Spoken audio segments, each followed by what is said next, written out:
and go on to our next speaker. I will introduce Jamie Lee. Jamie Lee Marks is a cultural anthropologist and the program manager of the Tribal Historic Preservation Program at the National Park Service. Prior to joining the National Park Service, she worked with tribes as a researcher on federal acknowledgement petitions in the United States and with indigenous communities in Peru on community-based tourism initiatives. She's also worked as an ethnographer on transportation innovation and modernization projects in Lima, Peru, and with the Federal Transit Administration in the United States. She earned her degrees from the University of Florida. Jamie Lee, looks like you're ready to go. Take it away. Can you hear me? I can hear you. Okay, great. Hi, everyone. I'm Jamie Lee. Oh, this is interesting. It's not letting me click through my slides. There we go. So just a little bit of background about me. As you heard, I'm a cultural anthropologist that has a background working with indigenous communities in Peru and also on federal acknowledgement cases in the US. I would leave you my personal Park Service email here, except that I'm about to go off on maternity leave. So here's our beautiful THPO program email, and please feel free to find and add me on LinkedIn.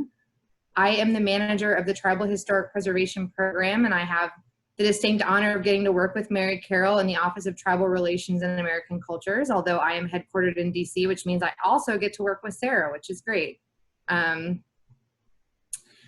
Today I wanted to talk to you a little bit about the NPS role in historic preservation, the benefit of applying to the THPO program for tribes, a general overview of the application process, and then what it is that we do at the THPO program. So, as many of y'all know, especially given your expertise in historic preservation, the Park Service has had a very specific role in historic preservation nationally since the beginning. So in 1966, the National Historic Preservation Act gave the Secretary of the Interior the responsibility to implement various aspects of this new law. Two of those aspects that are the most important to why my program exists is that the law mandated expanding and maintaining a National Register of Historic Places, and also approving state historic preservation programs to implement a set of 10 historic preservation officer functions. Those historic preservation officer functions that SHPOs perform can be found in the new law at 302, 303. I'm a big policy nerd, so I like to have my citations in there. And many of you are familiar with them, right? This is where we see overseeing and responding to Section 106 requests, nominating properties to the National Register, and a host of other functions. So since the beginning, the Park Service was the entity approving state plans to take on these functions and helping to fund their programs. Tribes were originally included as consulting partners, but state historic preservation officers were ultimately the officials responsible for overseeing all of those duties, including on tribal trust and reservation land, which, you know, I don't even think I need to say didn't really sit well with some people. So in 1989, after I would say decades of advocacy by tribal, state officials, and a host of other really passionate folks, the Park Service was directed by Congress to report back on tribal perspectives on historic preservation and what it would take to really stand up a program that supported tribes in being in charge of historic preservation on their own land. This report, Keepers of the Treasures, which I absolutely recommend reading, argued that tribes must have the opportunity to participate fully in the National Historic Preservation Program, but in terms that respect their cultural values, traditions, and sovereignty. In 1992, the NHPA was modified and updated that the Park Service will stand up this program to help tribes be able to do that. Whether or not the law was updated in a way that, what was the language that they used, respects cultural values, traditions, and sovereignty is still an ongoing debate, because the language in the law really did just kind of take the language used about state historic preservation offices, add tribes into it, and say, okay guys, this is the tribal program. So that's something that we work with in the program every day to kind of think about and try to improve. The law established a specific agreement process that tribes need to go through with the Park Service in order to assume all or some historic preservation officer duties that a SHPO would otherwise be doing on tribal lands. So the formal language in the law establishes that my job is to determine whether a tribe is quote unquote fully capable of carrying out their own historic preservation programs, which I'm sure you can kind of hear the tone in that and kind of the uphill battle that we have sometimes in terms of making the program more respectful to tribal sovereignty. The update also provided a definition of tribal lands that is specific to the National Historic Preservation Act, which I'm going to come back to in just a minute. So my role then on behalf of the Secretary of the Interior is to evaluate and approve the partnership applications. The program manages the process of entering into those agreements when the applications are successful, and then overseeing those agreements. So every part of reporting, who the THPO contact is, and all of that sort of thing. Eligibility for the program is limited to federally recognized tribes and Alaska Native communities. And then that tribal lands definition I mentioned further limits who is eligible to enter into a partnership with us. So because the NHPA said, yeah, sure, okay, tribes, you can take on historic preservation officer roles and be the only historic preservation officer on tribal lands, it provided also a definition of tribal lands to give us some idea of what lawmakers were thinking. The first part of that definition is all land within the exterior boundaries of a reservation, which means that anytime you see in the news any kind of decision from courts about whether something is or isn't a reservation, or reservation is or isn't quote unquote intact or diminished, that absolutely impacts the participation of tribes in our program.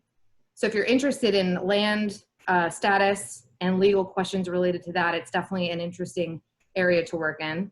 And then the second part of the land definition was all dependent Indian communities, which was the part of the definition that lawyers at the Park Service and the Department of the Interior have been arguing about, it seems like off and on, since the law was passed. So that's pretty exciting too.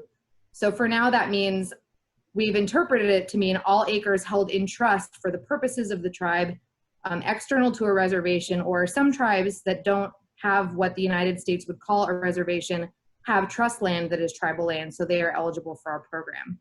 One of the questions I typically get here is if Alaska Native communities are so numerous but and allowed to participate in the program, why don't more of them have THPO agreements? And the answer is that only 5 of them have land in trust right now. So they are the only Alaska Native communities that are eligible to enter into the program with us. What is the point of applying? I like to separate it into 3 different categories. The first being sovereignty. If a tribe has a THPO agreement with the Park Service, the SHPO no longer has jurisdiction on tribal land. So that's a great benefit. Not that necessarily THPO-SHPO relationships, they're not always tense. They're usually pretty collaborative and positive, but it is the whole purpose of the program was to recognize that tribes have jurisdiction over their own land and to say, hey, you should really be the lead on answering questions about historic properties. The second is increased visibility. So although under Section 106, tribes should be consulted regardless of whether or not they have an agreement with us, when they do have an agreement with us, we do find that it is easier to find them. And because there's so much misunderstanding about, okay, does the Park Service decide who does or doesn't have a THPO, who should and shouldn't be consulted? The answer that I'll talk about this more in a second is no. But if they're listed on our website, we do find that they do have more of the odds that they will be contacted when appropriate is increased. And then the third benefit, and this is a really concrete benefit, is there is annual funding support for THPOs. So THPOs with an agreement are the only tribes that are eligible to apply to non-competitive grant funding for their operations. The average award for those grants right now is about $60,000, 80% of that divided equally between THPOs and 20% divided on land base. And there's a whole other team at the Park Service that handles all the hundreds of those grants every year that just make everything possible. So I'm continuously grateful for them. One of the questions that has become more important than ever, especially during the COVID-19 environment that we find ourselves in right now, is to clarify what does it mean when a tribe does not have a THPO agreement in place. I try to remind cultural resources professionals and historic preservation practitioners that this could just be an eligibility issue, right? Because of the narrow definition of tribal land, it could be that the tribe simply is not eligible for the program at this time. There's also this aspect of it that has to do with sovereignty, which is why on earth would the Park Service be the entity approving a tribe's historic preservation plan. And some tribes just have no interest in our opinion on whether they're quote unquote fully capable of running their own programs that they've been running for decades already anyways. And then the third, which is where I think NCPE specialists, which is what I tend to call y'all on the phone, that can be really helpful, is capacity. So tribes, as you I'm sure can tell just from this training alone, are dealing with a lot of different partnerships, locally, federally, a lot of different laws and regulations. To sit down and really write this program plan takes capacity, and sometimes there's not enough time in the day to get it done. So really it could be for any number of reasons. And then the thing that we remind our NPS colleagues and our state colleagues is that we don't decide who does or doesn't have a THPO. Any tribe can appoint a THPO with or without an agreement with us. And then THPOs always have had a role in the law in Section 106. Tribes without an agreement retain the exact same consultation rights as tribes that do and don't have agreements retain the exact same consultation rights. So being in agreement with us is not a requirement for those rights and entitlements under the law.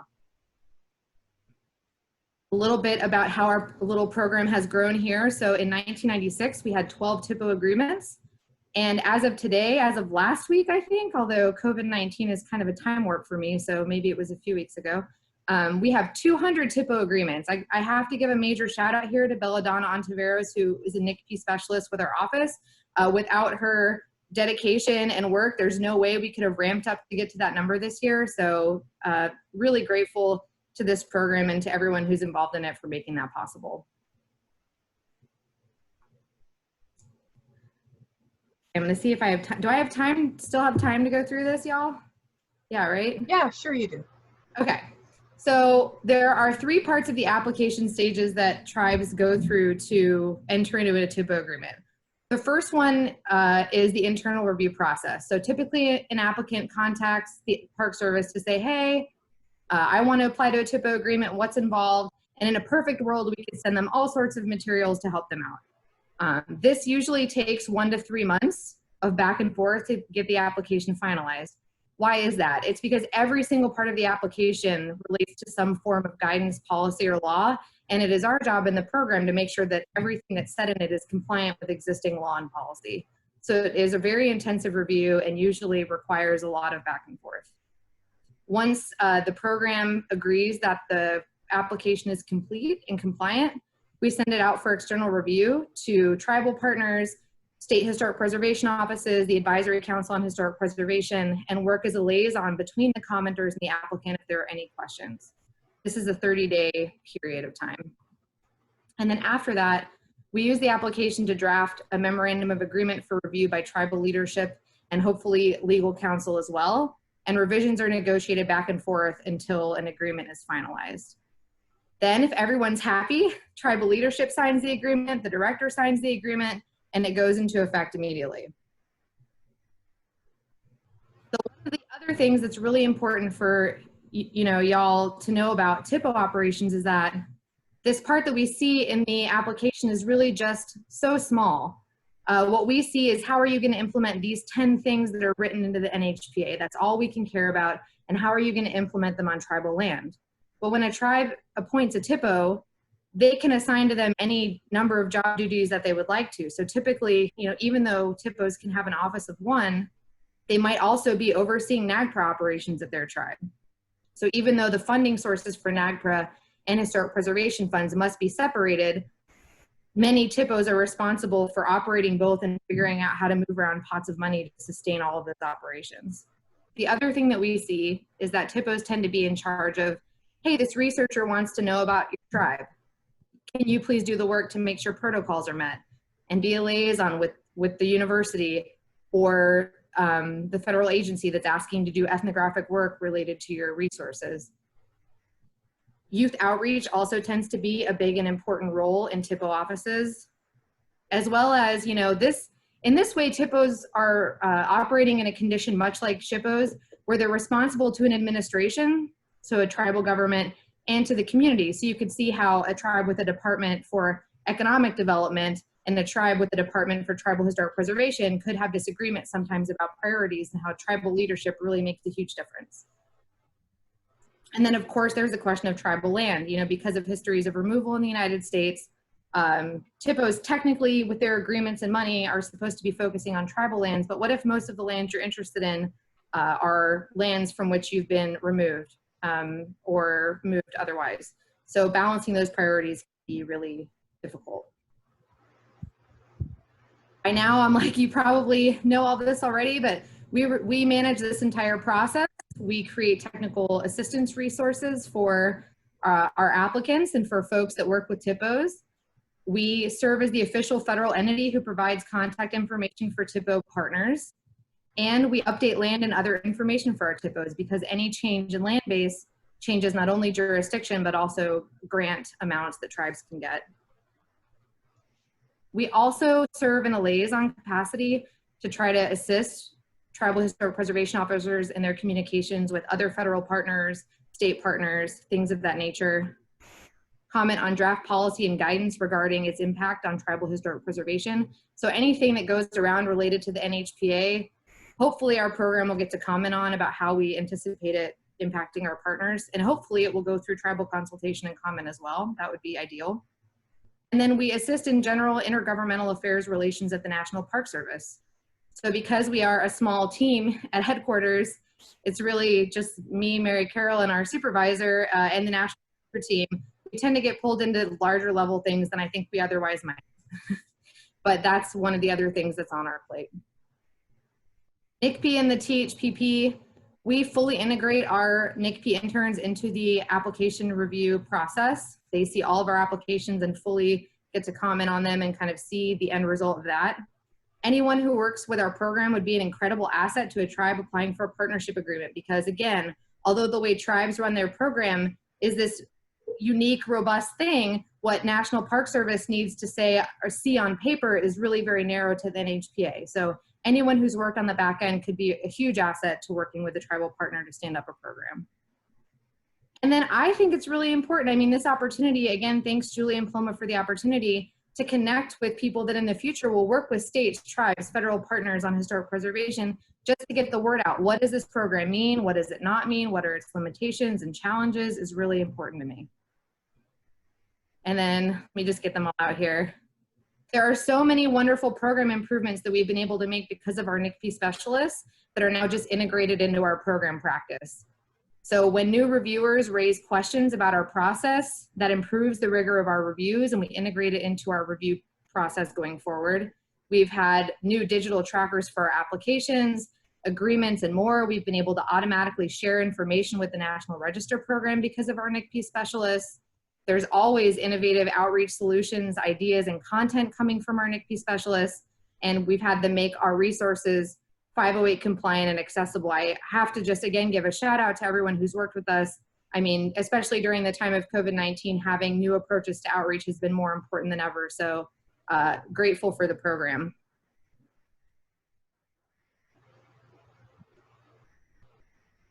All right, I think that is the gist of it. Hopefully I fit within our time. I couldn't see my clock while I was talking, but if you have any questions, I'm around.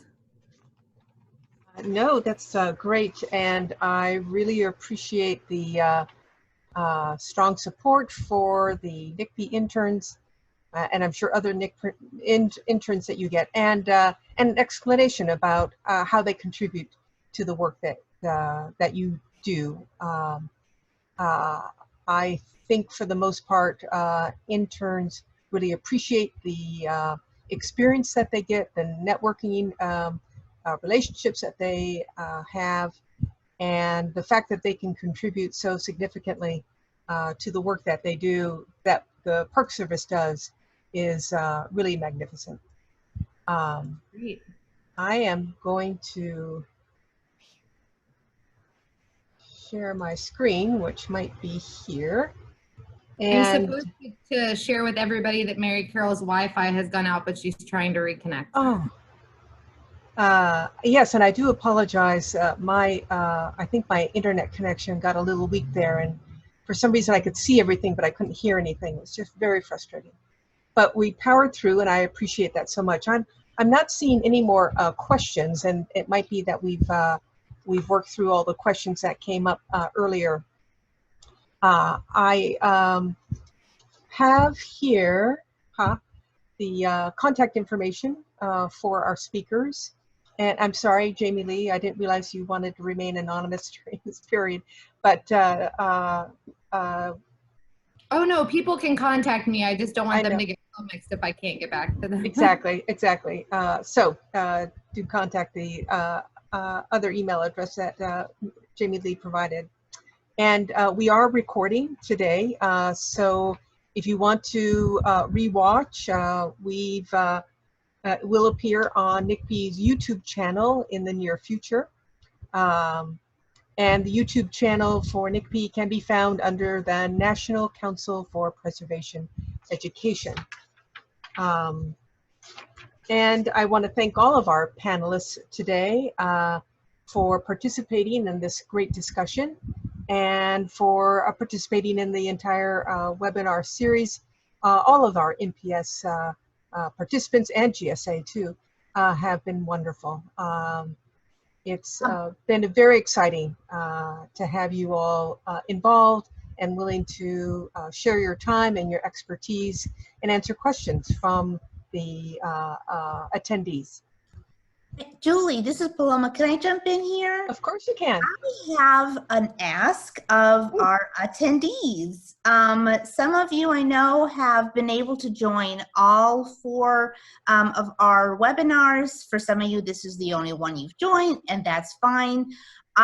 Julie and I would love to know what, oh, then there's a survey that just popped up. We'd love to know, well, how you heard about this webinar is one of the questions, but what types of programs are you interested in hearing about? Is there anything that you wanted to hear more about? Is there anything that we didn't cover that we possibly could? We'd love to hear that. We will be developing, you know, programs like this again for next summer, and we're always looking to improve. So we do want feedback from you, not just NCPE interns, everybody, anybody who attended.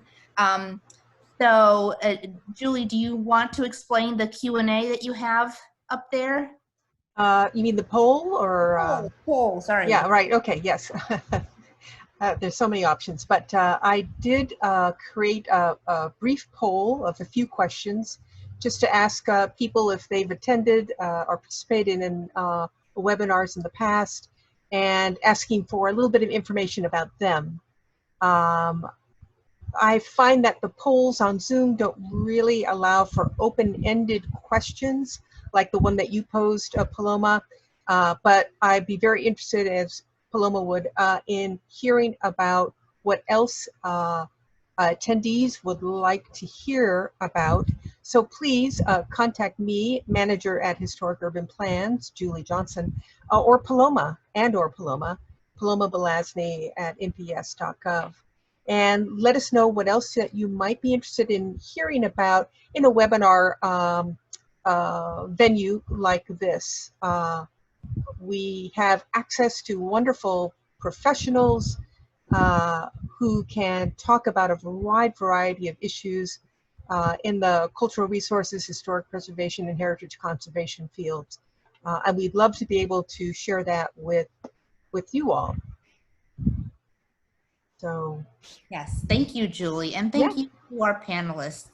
Wonderful. We had some excellent, really good questions today, and I like having 3 speakers. I think it's deeper. It really allows for lots of time for questions. It does. I'm kind of looking at chat again. A lot of thank yous. Yes. So I think with that, we're going to say so long, and really appreciate your time, panelists and attendees. You've all been wonderful. Thank you. Thank you. So long. Bye, thanks.